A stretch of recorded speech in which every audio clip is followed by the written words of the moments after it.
और इसके पहले शुक्रवार को पूर्णिया से अमित शाह ने मिशन 2024 का आगाज कर दिया। अपने 31 मिनट के भाषण में अमित शाह ने आगे की सियासत की पूरी रेखा खींच दी।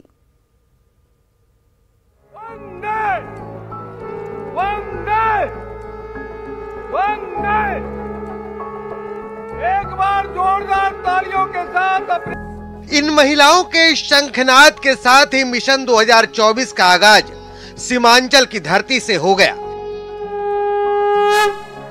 पूर्णिया के जनभावना सभा के मंच पर जैसे ही अमित शाह पहुंचे, रंगभूमि मैदान शंख की ध्वनि से गूंज उठा। एक बार जोरदार तालियों के साथ अपने यशस्वी गृह मंत्री अमित शाह जी का स्वागत करेंगे। भाइयों,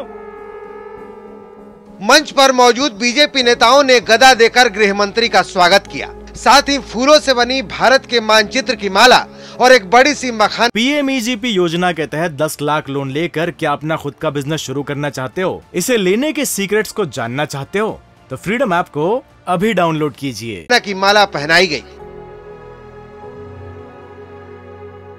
जनभावना सभा में उमड़ी भारी भीड़ का जोश हाई था और इसी जोश के बीच रंगभूमि मैदान से अमित शाह ने मिशन 2024 का आगाज कर दिया। साथ ही दावा भी कर दिया कि 2024 के लोकसभा चुनाव में महागठबंधन का सुपड़ा साफ हो जाएगा। चुनाव 24 का आने दो, मैं कहता हूं ये लालू नीतीश की जोड़ी के बिहार की जनता सुपड़ा साफ करने वाली है और 25 के चुनाव में भी हम पूर्ण बहुमत के साथ यहां भारतीय जनता पार्टी की सरकार बनाने जा रहे हैं। अमित शाह ने पूर्णिया के रंगभूमि मैदान से 2025 के चुनाव का खाका भी खींच दिया। आपकी पार्टी आएगी, बिहार में खिलेगा तो केवल मोदी जी का कमल खिलेगा, कमल खिलेगा। लोकसभा चुनाव में अभी तकरीबन 1.5 साल देर है, लेकिन अमित शाह 2024 और 2025 में होने वाले लोकसभा और विधानसभा दोनों चुनाव का पूरा फुल प्रूफ प्लान लेकर पहुंचे थे। शाह ने सीमांचल वासियों से लालू नीतीश की सरकार को उखाड़ फेंकने का संकल्प भी लिवाया। मुझे बताइए, हाथ उठाकर सभी लोग मोदी जी के साथ हैं? जोर से बोलिए है। तो मेरे साथ दोनों हाथ उठाइए।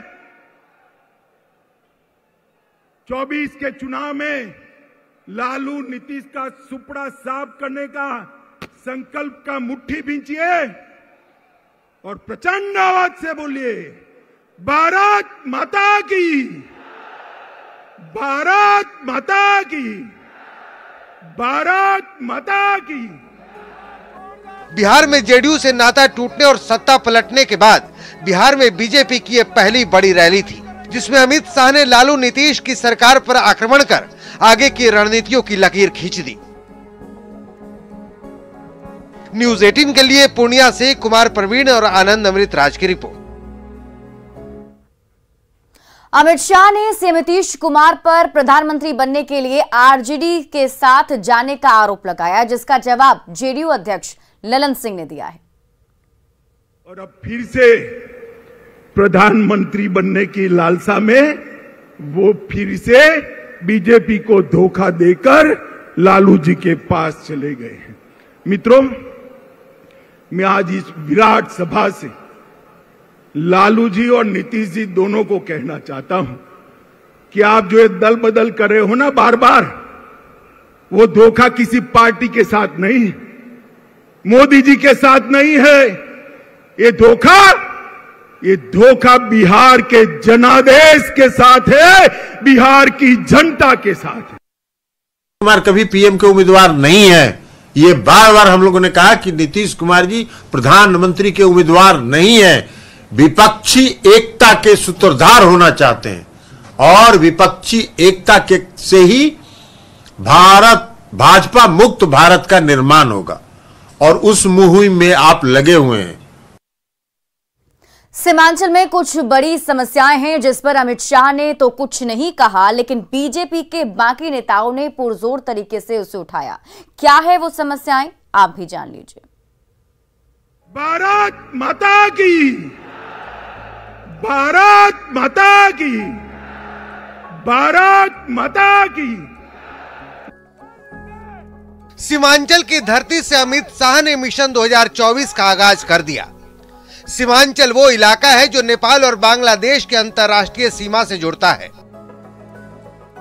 सीमांचल का सबसे बड़ा मुद्दा है घुसपैठ, जिसका जिक्र बीजेपी नेताओं ने रंगभूमि मैदान से जोर शोर से किया। आपसे मैं पूछता हूं, यहां बांग्लादेशी घुसपैठियों को भगाना चाहिए कि नहीं? भगाना चाहिए कि नहीं? जो भी घुसपैठ हो रहा है, हम बिहार सरकार से कहना चाहेंगे कि आप हमें थोड़ा सहयोग कीजिए। सीमा पर हम परिंदा को पैर पर नहीं मारने देंगे। एक भी घुसपैठ हम सीमावर्ती इलाके में हम आने नहीं देंगे। बीजेपी की जनभावना सभा के मंच से सुशील मोदी ने सीमांचल में जनसंख्या विस्फोट के साथ साथ सीमांचल में आतंकियों के पनाहगाह का मुद्दा भी उठाया और फौरन PF-I पर सरकार से बैन लगाने की मांग कर दी। और आज के इस मंच से मैं मांग करता हूं, वो समय आ गया है कि भारत की सरकार PF-I पर जल्द से जल्द प्रतिबंध लगाने का काम करे, उसको बैन करने का काम करे।